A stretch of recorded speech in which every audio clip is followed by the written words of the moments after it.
Traveling to work is what I would say is kind of like running 10 miles before you even get to the start of the marathon. There's always a lot of dynamic objects moving, people moving throughout Penn Station, rushing to get where they're going. Their noses are in their phones. They're not looking at where they're going. So I have to compensate for all of that. You're always making split-second decisions about things that you have very little information about.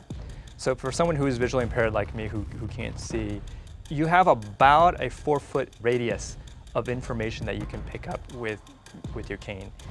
By the time I get to work, it's like I've had a full day already.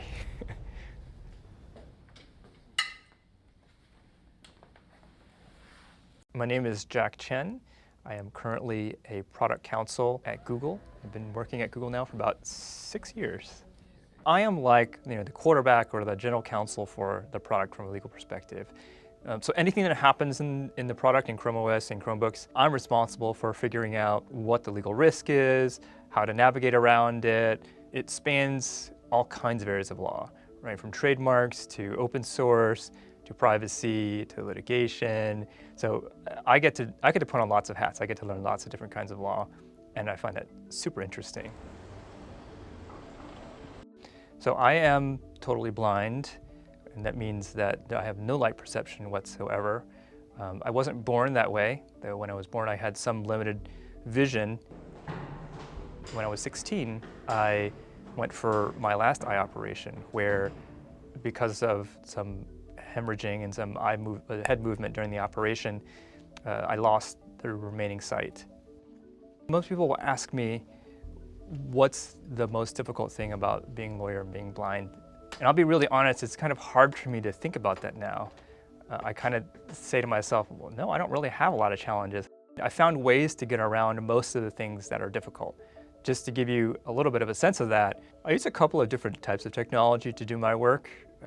The main one is the screen reader, which you can think of as the computer reading back to you everything that comes onto the screen. On my laptop, I'll use it. On my phone, I'll use it. And even on the video conferencing systems that we use here, I'll use it. So I found a way to kind of get all the information I need to get by making the devices talk to me. You, 8:45 a.m. now, Jack Chen, Bloomberg interview / And one of the things that I do that to help the fact that it takes me longer is I turn the speed up on the speech just about as fast as it can go, just about as fast as a human could possibly understand it, to give myself some efficiency.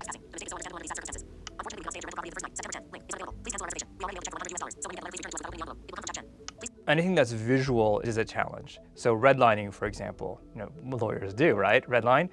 That's very difficult for me because the program that I use to read documents has to then read to you the content as well as read to you what's stricken through or what's underlined or what color it's in. So it gets very wordy and very difficult to read. But I found ways around that. I might, in a negotiation, write up all my red lines in a document, have it at my fingertips so that I could refer to it, and not actually even have to go to the document as I'm negotiating a deal. I've also found that living kind of my daily life has been really useful and helpful for me to counsel my clients. I'm able to help them because a lot of times when you try to find creative solutions, you also run into roadblocks. That's the kind of thing I've done my whole life. I'd love someday to be able to put the skills that I've learned together and lead a larger and more formal team, some kind of general counsel role potentially.